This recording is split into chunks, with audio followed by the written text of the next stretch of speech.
یہ خیال کیے ہوئے ہیں کہ صرف یہ کہنے سے کہ ہم ایمان لے آئے چھوڑ دیے جائیں گے اور ان کی آزمائش نہیں کی جائے گی؟ اور جو لوگ ان سے پہلے ہو چکے ہیں ہم نے ان کو بھی آزمایا تھا اور ان کو بھی آزمائیں گے، سو اللہ ان کو ضرور معلوم کرے گا جو اپنے ایمان میں سچے ہیں اور ان کو بھی جو جھوٹے ہیں۔ کیا وہ لوگ جو برے کام کرتے ہیں یہ سمجھے ہوئے ہیں کہ یہ ہمارے قابو سے نکل جائیں گے؟ جو فیصلہ یہ کرتے ہیں برا ہے۔ جو شخص اللہ کی ملاقات کی امید رکھتا ہو تو اللہ کا مقرر کیا ہوا وقت ضرور آنے والا ہے، اور وہ سننے والا ہے، جاننے والا ہے۔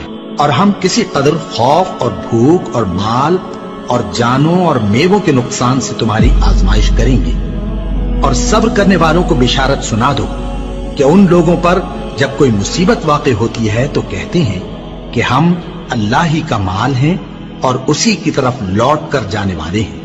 یہی لوگ ہیں جن پر ان کے پروردگار کی عنایتیں ہیں اور خصوصی رحمت بھی ہے، اور یہی سیدھے رستے پر ہیں۔ اور اے پیغمبر، ہم نے تم سے پہلے کسی آدمی کو بقائے دوام نہیں بخشا، بھلا اگر تم مر جاؤ تو کیا یہ لوگ ہمیشہ رہیں گے؟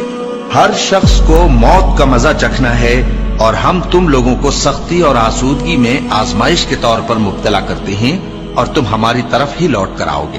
کوئی مصیبت زمین میں اور خود تم پر نہیں پڑتی مگر بیشتر اس کے کہ ہم اس کو پیدا کریں ایک کتاب میں لکھی ہوئی ہوتی ہے، اور یہ کام اللہ کو آسان ہے، تاکہ جو فائدہ تمہیں حاصل نہ ہو سکا اس کا غم نہ کھایا کرو، اور جو تم کو اس نے دیا ہو اس پر اترایا نہ کرو۔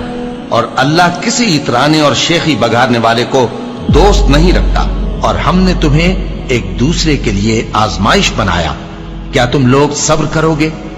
اور تمہارا پروردگار تو دیکھنے والا ہے۔ اے اہل ایمان، تمہارے مال و جان میں تمہاری آزمائش ضرور کی جائے گی، اور تم اہل کتاب سے اور ان لوگوں سے جو مشرک ہیں بہت سی ایذا کی باتیں سنو گے، تو اگر صبر اور پرہیزگاری کرتے رہو گے تو یہ بڑی ہمت کے کام ہے۔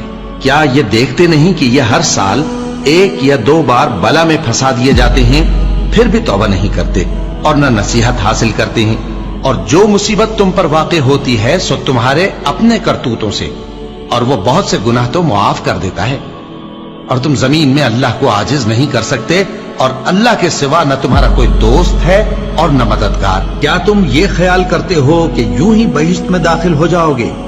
اور ابھی تم کو پہلے لوگوں کی سی مشکلیں تو پیش آئی ہی نہیں، ان کو بڑی بڑی سختیاں اور تکلیفیں پہنچیں، اور وہ صعوبتوں میں ہلا ہلا دیے گئے، یہاں تک کہ پیغمبر اور مومن لوگ جو ان کے ساتھ تھے سب پکار اٹھے کہ کب اللہ کی مدد آئے گی۔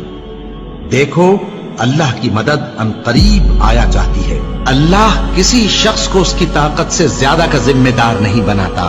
اچھے کام کرے گا تو اس کو ان کا فائدہ ملے گا، برے کرے گا تو اسے ان کا نقصان پہنچے گا۔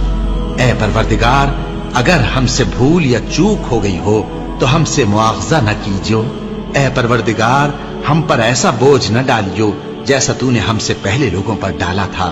اے پروردگار، جتنا بوجھ اٹھانے کی ہم میں طاقت نہیں اتنا بوجھ ہم پر نہ رکھیو، اور اے پروردگار، ہمارے گناہوں سے درگزر کر اور ہمیں بخش دے اور ہم پر رحم فرما۔ تو ہی ہمارا مددگار ہے، سو ہم کو کافروں پر غالب کر۔